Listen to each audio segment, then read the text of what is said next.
Silakan, doa sesuai dengan keyakinan masing-masing.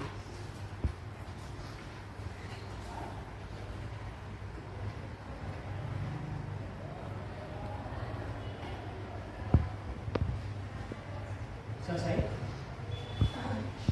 Oke. Kemarin materi terkait tentang faktor-faktor terbentuknya sistem ekonomi. Ya. Saya ingin mengulang kembali agar kita paham. Itu kembali materi kemarin supaya kita saling mengingatkan kembali ya materi yang kita sampaikan tadi.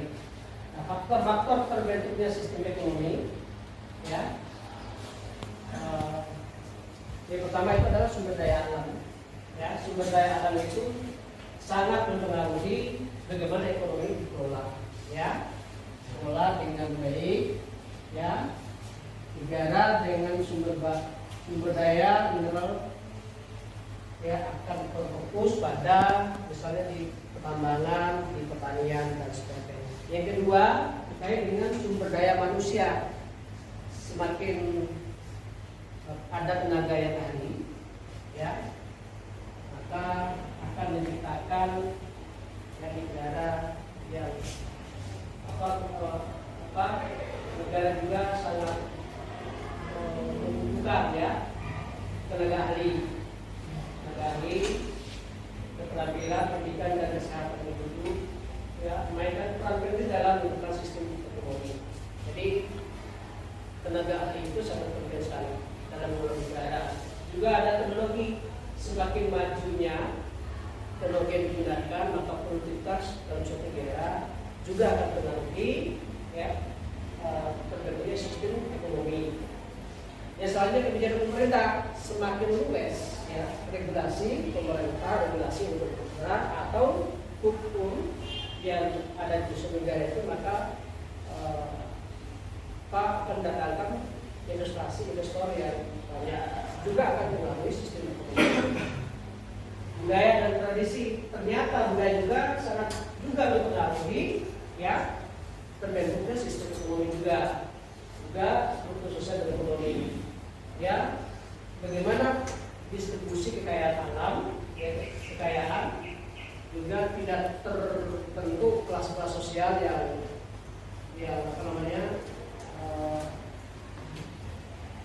fokus kekayaan kuasa itu pada segmen orang. Itu juga akan mempengaruhi dalam sistem ekonomi. Kondisi politik, ya semakin stabilnya politik musuh negara maka akan sangat mempengaruhi dalam pembentukan sistem ekonomi. Perdagangan internasional juga semakin banyak juga harus bertengkaran dalam perdagangan, ya juga akan mempengaruhi sistem ekonomi. Kondisi ekonomi global, ya ini juga sangat mempengaruhi. Ya, seperti krisis ekonomi, ya, atau perubahan harga komoditas juga sangat mempengaruhi dalam pembentukan sistem ekonomi. Oke, selanjutnya itu materi minggu kemarin. Kita masuk materi selanjutnya.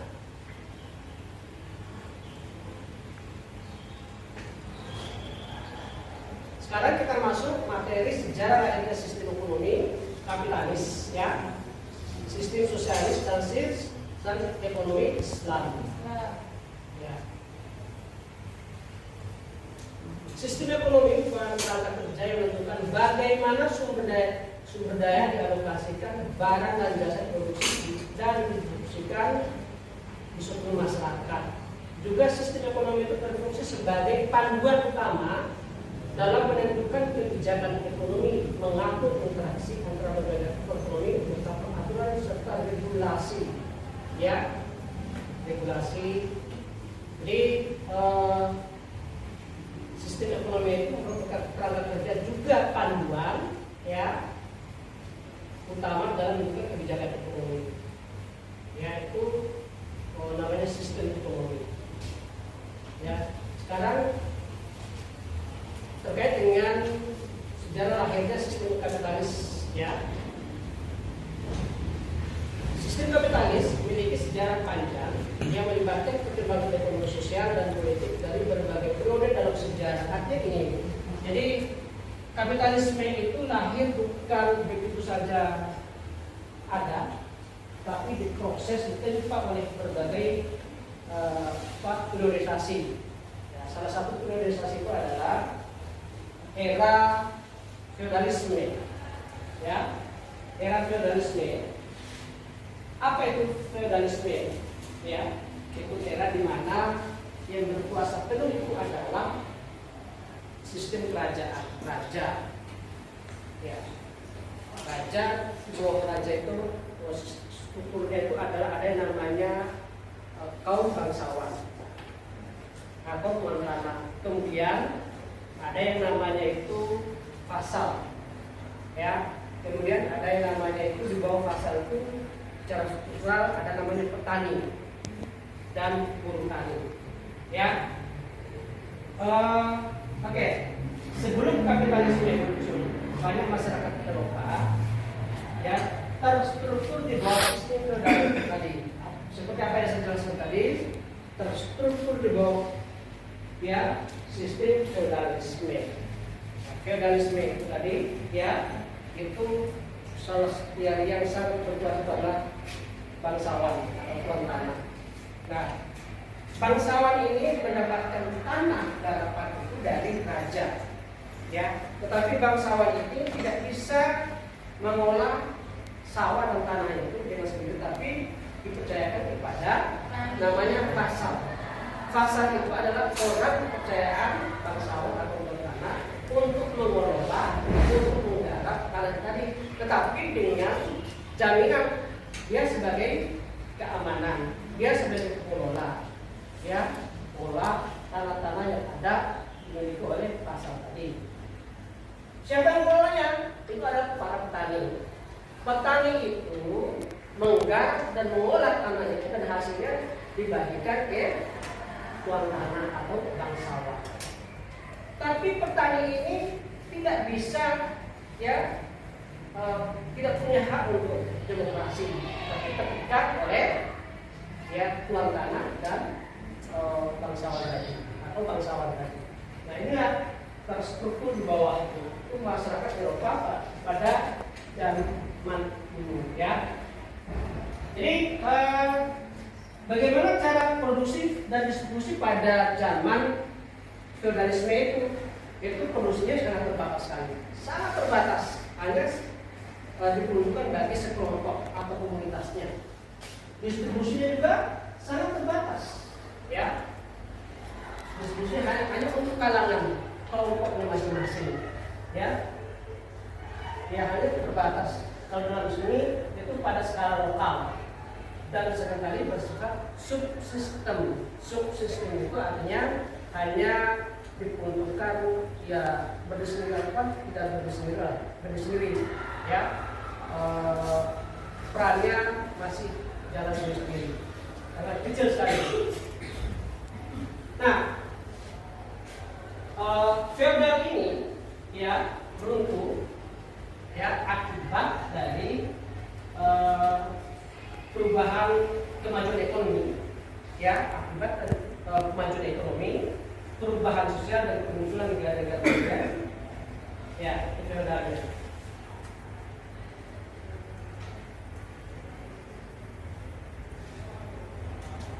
Oke, yang kedua, ya, dari tenaga manusia terhadap terhadap tenaga industri atau teknologi. Dan produksi ini juga sangat terbatas pada era feodalisme. Tapi setelah industri ada, maka produksinya sudah skala massal atau skala besar. Pada masa feodalisme, ya, biaya dikeluarkan banyak dan tidak efisiensi. Tetapi pada era industri, biayanya sangat kecil sekali dan efisiensi. Ya, hadirnya teknologi baru atau era reformasi, era industri akan merubah pola pikir manusia yang tadinya bekerja di sektor agraris atau pertanian, sekarang sudah bekerja di industri. Pola pikir manusia, pola pikir tenaga kerja sudah berubah dari pertanian menjadi kerja di industri. Apa yang terjadi? Terjadilah perpindahan penduduk dari desa ke kota yang namanya apa? Urbanisasi. Jadi itulah akibat dari penemuan industri baru teknologi tadi. Jadi mengubah struktur sosial dan ekonomi. Ya, selanjutnya adalah revolusi komersial abad 16 dan 17. Jadi di sini negara-negara yang sudah mulai melakukan perdagangan baru, perdagangan baru. Ya, di negara Eropa seperti Spanyol, Inggris, Portugal dan Belanda sudah melakukan perdagangan baru. Bahkan ada dua negara yang menjajah Indonesia, Portugal dengan Belanda. Portugal berapa tahun menjajah Indonesia? Puluhan tahun. Belanda berapa tahun menjajah Indonesia? 3,5 abad. Label awalnya itu adalah perdagangan, mencari berdagang. Indonesia itu terkenal dengan rempah-rempah yang luar biasa kayanya, banyak ya. Makanya kan 3,5 abad luar biasa menjajah Indonesia dengan label perdagangan. Nah, itu semua lahirnya suatu ekonomi kapitalisme. Revolusi industri akhir abad 18, awal abad ke-19. Jadi revolusi industri mulai dari Inggris, mengenai perubahan besar dalam produksi ekonomi, dengan sebuah mekanisasi dan pabrik membawa perubahan dalam cara barang produksi. Tadi sudah jelaskan terkait dengan penemuan mesin buat tadi, mengubah cara pandang orang memproduksi itu dari tenaga manusia dan hewan ke tenaga industri tadi. Ya. Selanjutnya perkembangan kapitalisme. Teori yang terkenal dalam ekonomi kapitalisme itu adalah yang dikemukakan oleh Adam Smith itu 1786. Dengan karya yang terkenal itu ada The Wall of Nation 1776 terkait dengan prinsip dasar berbasis efisiensi alokasi sumber daya melalui mekanisme pasar. Mekanisme pasar itu adalah pertemuan antara permintaan dan penawaran di pasar.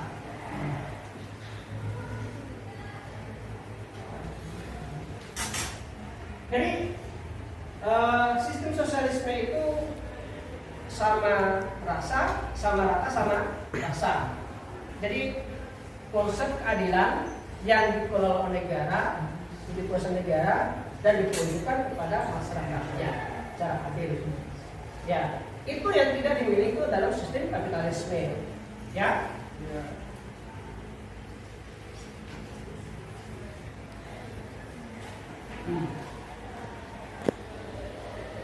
Jadi teori sosialisme yang paling berpengaruh dan muncul itu adalah teorinya karyanya Karl Marx dan Friedrich Engels. Itu 1848. Marx dan Engels mengkritik sistem kapitalis dan meramalkan perjuangan kelas yang mengarah pada revolusi proletar. Marx menggambarkan teori bagaimana sistem kapitalis akan digantikan oleh sistem sosialis yang akhirnya akan menuju komunisme, di mana kepemilikan alat produksi akan menjadi milik bersama dan kelas sosial akan menghilang. Artinya dalam sistem mengkritik tidak suka dengan sistem kapitalisme yang ada kelas-kelas sosialnya, distribusinya tidak adil, menumpuk kekayaan kepada hanya sekelompok, perorangan dan individu.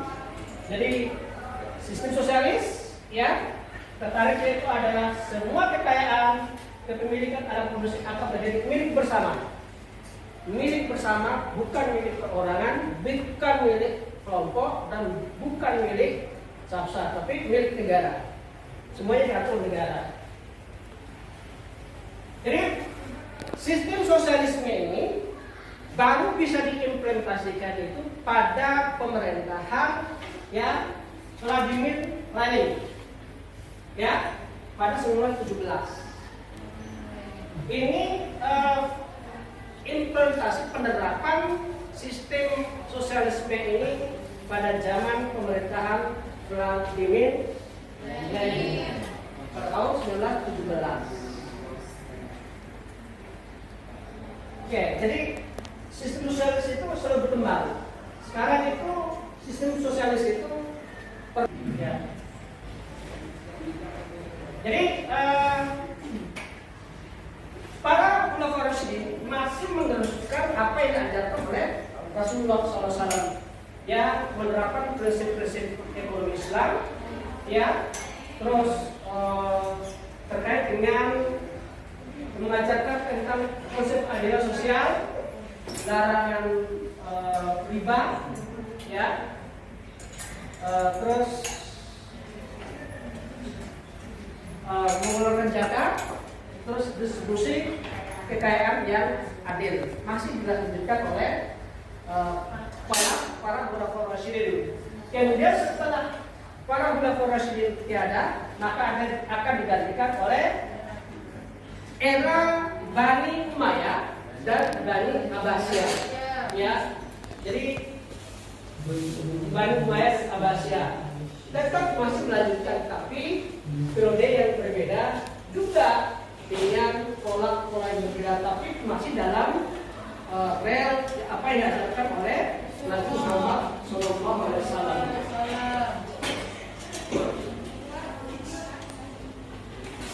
Terus selanjutnya perkembangan pemikiran ekonomi Islam, pemikiran oleh para filsuf Yunani, para filsuf ekonomi Islam, Al-Kindi juga Al-Farabi, sama-sama berkontribusi terkait dengan teori ekonomi, ya, berfokus pada aspek filosofi dan teori politiknya. Begitu juga ilmu Ibnu Khaldun, ya, yang Ibnu Khaldun yang menitikberatkan tentang distribusi, tentang produksi, distribusi kekayaan dan peran negara dalam ekonomi. Kemudian selanjutnya itu adalah era kolonial dan modernisasi. Era kolonial dan pengaruh barat. Nah, selama periode kolonial, banyak negara muslim mengalami perubahan dalam sistem ekonomi mereka akibat berpengaruh dan dominasi barat. Sistem ekonomi kolonial sering kali bertentangan dengan prinsip-prinsip ekonomi Islam. Jadi di negara di dunia ini mayoritas Kristen, ya. Jadi sistem juga masih sistem yang profesional, dan sistem ekonomi Islam itu sangat minim sekali diterapkan dalam suatu negara, ya. Apalagi di Indonesia ini, Indonesia bukan negara Islam, ya, tapi negara Pancasila, negara hukumnya, ya, bukan negara Islam, ya, sehingga tidak menerapkan hukum Islam. Bahkan yang dominan di negara Indonesia adalah sistem ekonomi kapitalisme. Ya, makanya porsi aturan Islam itu di lembaga syariah itu sangat minim sekali.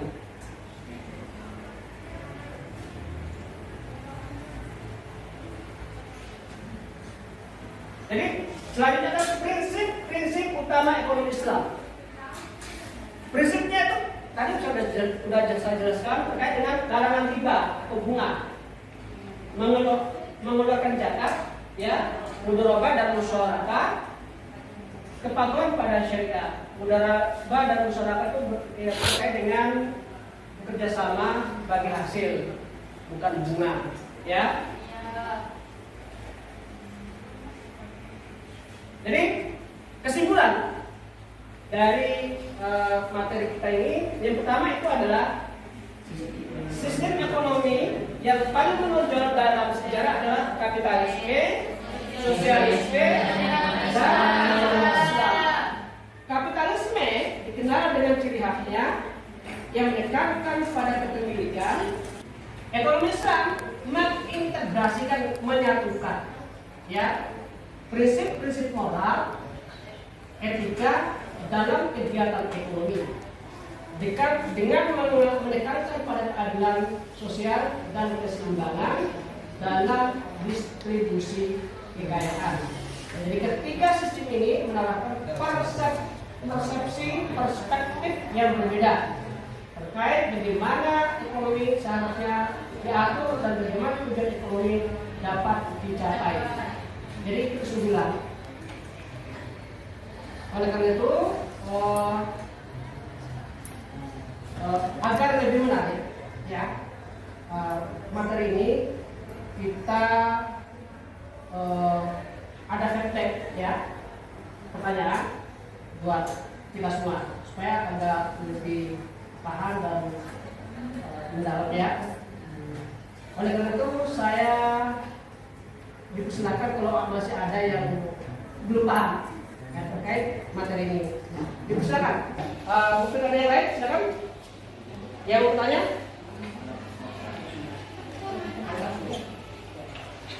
Oke,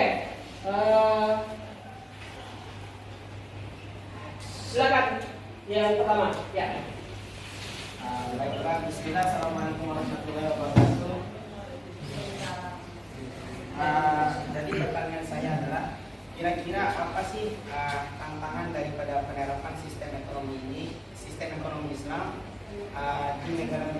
di negara-negara non-Muslim, khususnya umumnya penerapan sistem ekonomi Islam secara global.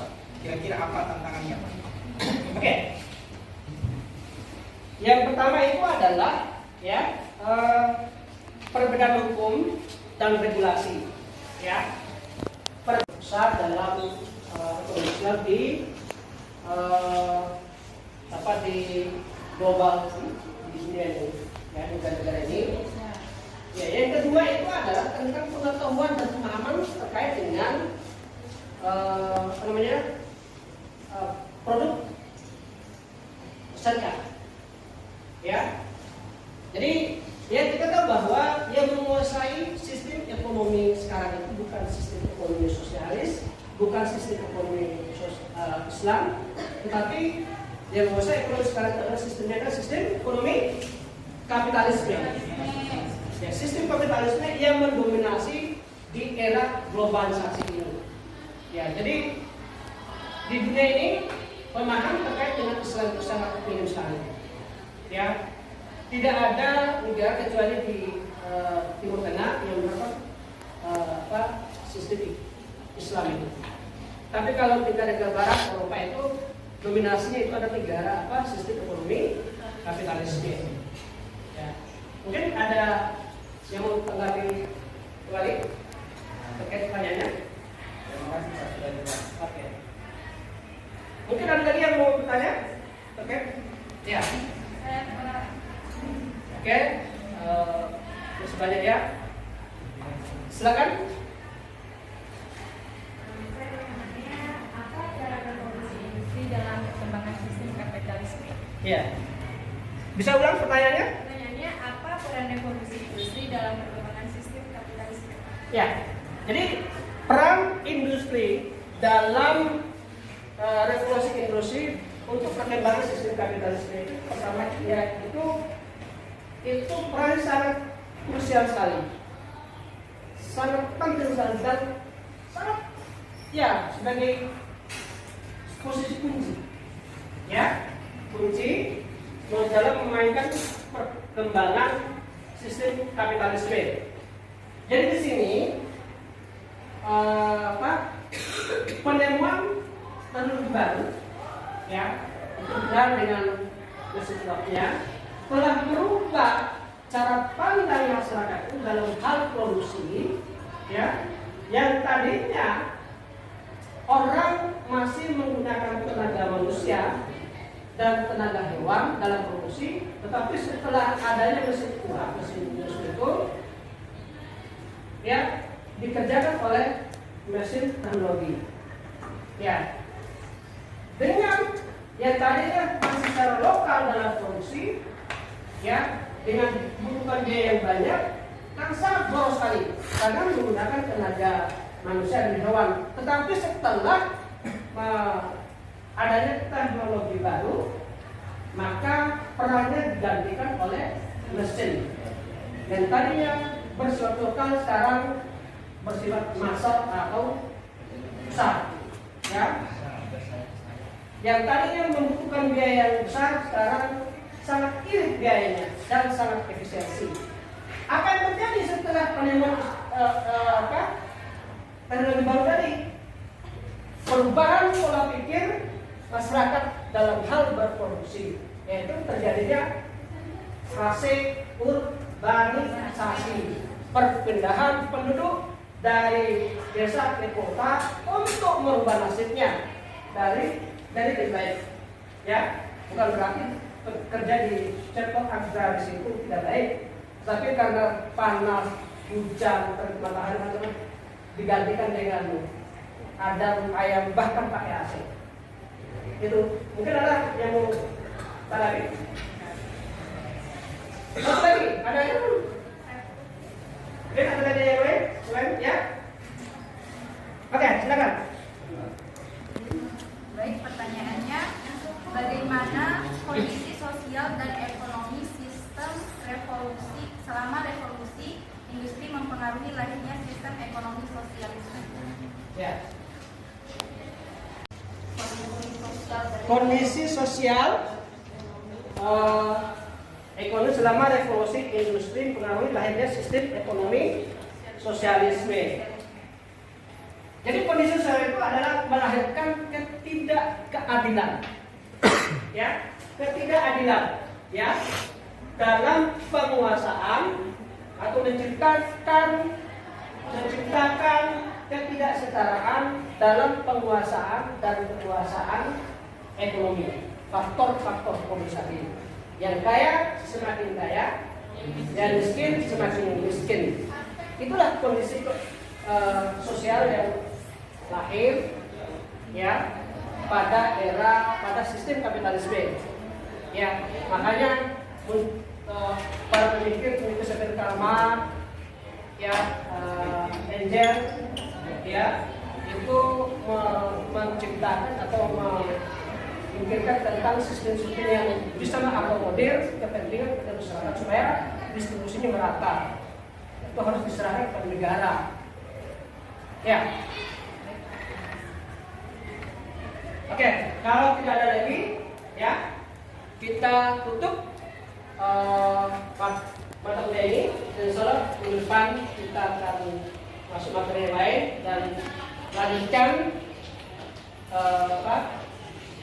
tradisi ini yang ada berbalik konteks.